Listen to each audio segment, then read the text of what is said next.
আমার হাঁটুতে ব্যথা ছিল, অল্প অল্প ব্যথা ছিল। তো তখন আমি এতটা বুঝতে পারি নাই, মানে ওইটা আস্তে আস্তে আস্তে আস্তে অনেকটা বেড়ে গেছে। তারপরে সমস্যা হয়ে গেল কোমরে, আচ্ছা এই সাইড পুরাই সমস্যা। তারপরে ওইটার থেকে আমার ঘাড়, আচ্ছা টয়লেটে যাইতে গেলে সমস্যা হয়ে যাবে যখন ঘরে বসে যাইবেন, আর আত্মীয় স্বজন তখন আপনার পাশে কেউ থাকবে না। এটাই বাস্তবতা। তো এখন উঠি বসি, আলহামদুলিল্লাহ এখন তার আমার সমস্যা নাই। আলহামদুলিল্লাহ। আসসালামু আলাইকুম দর্শক, কেমন আছেন আপনারা? আশা করি সবাই ভালো আছেন, সুস্থ আছেন। আসসালামু আলাইকুম দর্শক, এই যে আজকে আমাদের পাশে যিনি বসে আছেন, আমাদের একজন পেশেন্ট, যিনি দীর্ঘদিন যাবৎ কোমর এবং ঘাড়ে ব্যথা এই দুইটা সমস্যা উনি ভুগছিলেন। অনেকগুলো বছর ভুগেছেন, অনেক ডক্টর দেখিয়েছেন, অনেক জায়গায় গিয়েছেন, এবং একটা সময় এমন হয়েছে চিকিৎসা ব্যবস্থার প্রতি কিছুটা বীতশ্রদ্ধ হয়ে পড়েছেন। একটা সময় এমনও ভাবতে শুরু করেছেন হয়তো আমার চিকিৎসা নেই, এরকম একটা অবস্থা।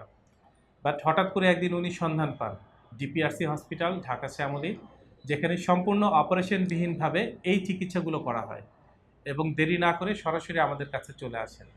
শুধু তাই না, ওনার কথা শুনে আরও অসংখ্য পেশেন্ট আমাদের কাছে এসেছেন, কারণ উনি দীর্ঘদিন যাবৎ স্যারের ফলোয়ার ছিলেন, স্যারের একজন ফ্যান, এবং যারা এসেছেন তারা অনেকেই সুস্থ হয়ে ফিরে গিয়েছেন। আসুন দর্শক, আমার এই পেশেন্টের সাথে একটু কথা বলি। আসসালামু আলাইকুম। ওয়ালাইকুম আসসালাম ওয়া রাহমাতুল্লাহি ওয়া বারাকাতুহু। ওয়ালাইকুম আসসালাম। মা, কেমন আছেন আজকে? আলহামদুলিল্লাহ ভালো আছি। আপনার নাম এবং পরিচয়টা যদি একটু বলেন। আমার নাম শাহিদা, আমি আচ্ছা। টঙ্গী গাজীপুর থেকে আসছি, টঙ্গী আচ্ছা। College gate. পেশায় তো একজন গৃহিণী। জি, আমি একদম গৃহিণী। কয় সন্তান আপনার? এক ছেলে। এক ছেলে। হ্যাঁ। বড় হয়ে গেছে নিশ্চয়ই? হ্যাঁ, বড় হয়েছে। আচ্ছা, আমাদের দর্শকদের জন্য যদি একটু খুলে বলেন যে আপনার এই সমস্যাটা ঠিক কতদিন আগে প্রথম বুঝতে পারেন, শুরু হয়েছিল কতদিন আগে? এই সমস্যাটা বিগত 18 বছর তো হবেই। প্রায় 18 বছর। হ্যাঁ। তো আচ্ছা, সমস্যাটা কি কি ছিল যদি একটু বলতেন? সমস্যাটা প্রথম মানে আমার হাঁটুতে ব্যথা ছিল, অল্প অল্প ব্যথা ছিল। তো তখন আমি এতটা বুঝতে পারি নাই, মানে ওইটা আস্তে আস্তে আস্তে আস্তে অনেকটা বেড়ে গেছে। তারপরে সমস্যা হয়ে গেল কোমরে, আচ্ছা, এই সাইড পুরাই সমস্যা। তারপরে ওইটার থেকে আমার ঘাড়। আচ্ছা। এই তিনটা সমস্যার জন্য মানে কাজ করতে গিয়ে বা দৈনন্দিন জীবনে কি ধরনের সমস্যার সম্মুখীন? সমস্যা মানে সবসময় হাঁটতে তো আমি পারতামই না, মোটামুটি যে কিভাবে হাঁটতাম আমি নিজে বুঝতে মানে পারতাম না। সাংসারিক কাজ করতে গেলে আমাদেরকে বসতে হচ্ছে, রান্না বসতে করতে হচ্ছে, হচ্ছে, নামাজ পড়তে হচ্ছে, এক জায়গা থেকে আরেক জায়গায় যেতে হচ্ছে। তখন দেখা গেছে যে আমি চলতে গেলে মানে অনেক ব্যথা করতো, অনেক ব্যথা বলতে কি হাঁটতে গেলে আমি পা দিয়ে কাক দিতে পারতাম না, কটর কটর আওয়াজ হইতো, মানে হাঁটুগুলো কোথাও যাওয়ার কথা বললে বরঞ্চ ভয় একটা ভয় লাগতো, শুরু হয়ে ভয় যেত। শুরু লাগতো। তারপরে এই স্যারের সন্ধান তো আমি অনেক আগের থেকেই পাইছি, তো ওনার ট্রিটমেন্ট নিয়ে এই পর্যন্ত আমি 2023 থেকে এই পর্যন্ত আমি ভালো, আলহামদুলিল্লাহ। আলহামদুলিল্লাহ। তারপরে আবার ইদানিং কিছু একটু সমস্যা দিছে, এখন আবার আমি আসলাম। স্যারে তো আমার এক হিসাবে খালি গাইড আমার পুরান পেশেন্ট, খুবই করে আর কি। যাই হোক, এখন আবার আলহামদুলিল্লাহ আমি সুস্থ হয়েছি। আচ্ছা, মানে জিনিসটা অনেকটা এরকম হয় যে আমাদের একটা মেশিন আছে, সেই মেশিনটা খুব সুন্দর কাজ করছে, হঠাৎ করে মেশিনে যখনই সমস্যা হয় আমরা তার একটু রিপেয়ার করি, একটু সার্ভিসিং করে নেই। এটা আমাদের সকলের জন্য আসলে দরকার যে যখনই কোনো একটা সমস্যা হয় আমরা বিশেষজ্ঞের কাছে যাই, আমরা একটু নিজেদেরকে রিপেয়ার করে নিই, ঠিক অনেকটা এরকম।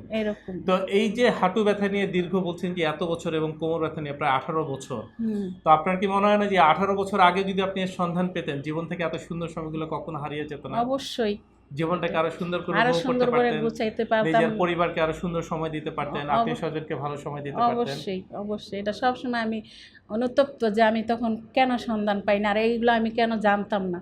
আমি ওই স্যারের ভিডিও দেখি এখানে আসছি, তারপর থেকে তো আমি এখন আলহামদুলিল্লাহ। আশা করি এখানে যারা আসবেন অবশ্যই আপনারা নিঃসন্দেহে আসতে পারেন, কারণ এখানে অনেক ভালো ট্রিটমেন্ট হয়। মানে কেন বলছেন যে আরো তো অনেক হসপিটাল আছে, আরো অনেক চিকিৎসা আমি ব্যবস্থা তো আছে, আরো আপনার অনেক এত হাসপাতালে বিশ্বাস কেন? গেছি। আমি ওই যে কি হাসপাতাল বলে বসুন্ধরা হাসপাতাল, ওইটা বড় হাসপাতাল, ওইখানেও আমি গেছি। ওইখানে যাওয়ার পরে আমার ওনারা পরামর্শ দিচ্ছে অপারেশনের। আচ্ছা। 10 লক্ষ টাকা লাগবে, একটা হাঁটু অপারেশন করে দিব, কিন্তু আমি ওইটাতে যাই নাই। আমি বলছে হাঁটু আপনি অপারেশন করলে হাঁটতে পারবেন, কিন্তু হাঁটু সোজাই থাকবে, ব্যাকা করতে পারবেন না, মুভ করতে পারবেন না, নিচে বসতে পারবেন না, সবসময় হাঁটুটা এইভাবে রাখতে হবে। তো এইসব চিন্তা ভাবনা করে আমি আর ওইখানে নেক্সট যাই নাই। তো স্যারের সাথে আবার যোগাযোগ আছে, এখানেই আমি যাই। এখানে যেহেতু আমি ভালো একবার পাইছি, এখন যদি আলহামদুলিল্লাহ আবার আমি সুস্থ হয়ে যাই, তাহলে আমার এখানে তো তেমন একটা বেশি তো আর আমার যাইতেছে না, তাই তো না? আলহামদুলিল্লাহ এখন কেমন আছেন? আমি হাইটা দেখাই, সমস্যা আমরা হাঁটাটা আপনার দেখবো, বাট এমনি ওভারঅল এখন কেমন আছেন? আলহামদুলিল্লাহ ভালো আছি। আর অনেক আগের থেকে আমি হাঁটা চলা বেহতার। বা সিঁড়ি দিয়ে ওঠানামা করা সেগুলো খুবই স্বচ্ছন্দ আমার তো একটু হাঁটুর সমস্যার কারণে হয়তো আমি একটু সিঁড়িটা কমই করব, কিন্তু এমনি তো আমি এখন রীতিমতন হাঁটতেই পারি। হাঁটা চলা করা নিজের আগে তো আমি কাজগুলো বসলে মানে এভাবে উঠতে পারতাম না, যেটা এখন সত্যি কথা। বসা থেকে এই ওঠা করতে রোগগুলা পারছেন? সব, হ্যাঁ এখন তো আমাদেরকে একটু করে দেখাই, দেখি আমরা একটু দেখি কেমন ভাবে উনি যেহেতু কনফিডেন্টলি বলছেন। এই তো আমরা একটু এখন আমি দেখি। এইভাবে হাঁটতে পারি না, এটা আগে তো এইভাবে হাঁটতে গেলেও খুব কষ্ট না, হতো। আগে তো আমি ওই যে বৈশা যেখানে থাকতাম বৈশাই থাকতাম, দাঁড়াইতে আচ্ছা। পারতাম না। মানে দাঁড়ানটা মানে আমার জন্য এত কষ্টকর হইতো, ভাষায় বুঝাইতে পারবো না, ভয় এটা আল্লাহ মানে জানে। ভয় লাগতো যে কেউ দাঁড়ানোর কথা বলছে বা হাঁটার কথা বলছে, এরকম, আর এখন হ্যাঁ। নিজে উঠবসও করতে এই তো পারছেন। এখন উঠি বসি আলহামদুলিল্লাহ, এখন তার আমার সমস্যা নাই। আলহামদুলিল্লাহ।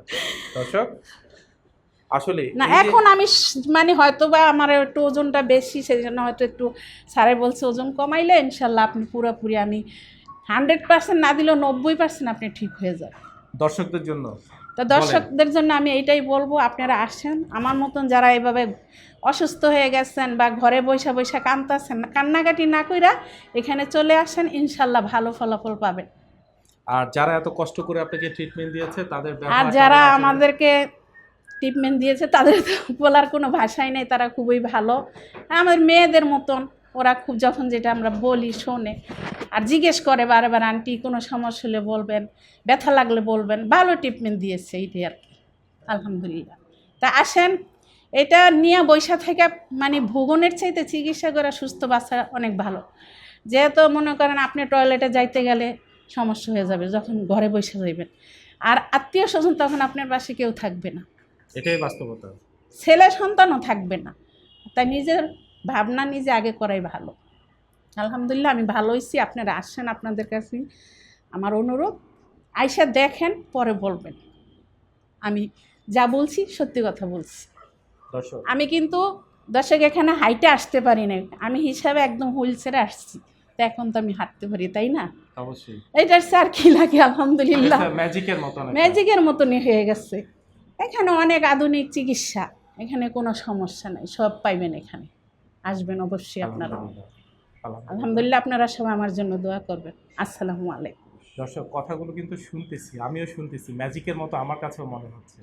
আসলে একটা মানুষ যখন দীর্ঘদিন রোগাক্রান্ত থাকেন, তখন আসলে সত্যিকার অর্থে তার আশপাশের মানুষগুলোকে বোঝা যায়, তার পরিবেশকে বোঝা যায়, এবং আপন মানুষগুলোকে তখন চেনা যায়। মানুষ যখন বিপদে পড়ে, বিশেষত অর্থকষ্ট এবং শারীরিক সমস্যা যখন তৈরি হয়। সো আমরা যারা এর ভিতর দিয়ে গিয়েছি আমরা জানি, আমরা তাদের উদ্দেশ্যে বলবো, একবার অন্তত আসুন, নিজেকে ভালো করুন, নিজেকে সুস্থ করুন, সুস্থ অবস্থায় বাঁচুন। মানুষ আপনার পিছনে থাকবে, আপনি না। কারো মুখাপেক্ষী হয়ে থাকতে হবে না। জীবনের শেষ দিন পর্যন্ত নিজের কাজগুলো নিজে করবেন, সুস্থ অবস্থায় বেঁচে থাকবেন। আল্লাহর নিয়ামত হয়েছে সুস্থতা। নিয়ামত চাইতে হইলে আল্লাহর কাছে চাইতে হবে যে আল্লাহ যতদিন বেঁচে থাকি সুস্থ রাখো, এটাই তোমার বড় নিয়ামত। ডাল ভাত খাবো তবু ভালো, কিন্তু বিছনায় পড়া যায় না, সময় থাকতে চিকিৎসায় চলে আসছে। খুব সুন্দর এটাই। কথা বলেছেন। দর্শক ভালো থাকবেন, আপনারা সুস্থ থাকবেন। আসসালামু আলাইকুম। আর দোয়া করবেন আমার এই মায়ের জন্য, যাতে উনি এমনটাই সুস্থ থাকবেন। আলহামদুলিল্লাহ। আপনাকে অসংখ্য ধন্যবাদ। আসসালামু আলাইকুম। ওয়ালাইকুম আসসালাম ওয়া রাহমাতুল্লাহ। ডিপিআরস লিমিটেড, আস্থা, বিশ্বাস ও নির্ভরতায় অবিচল।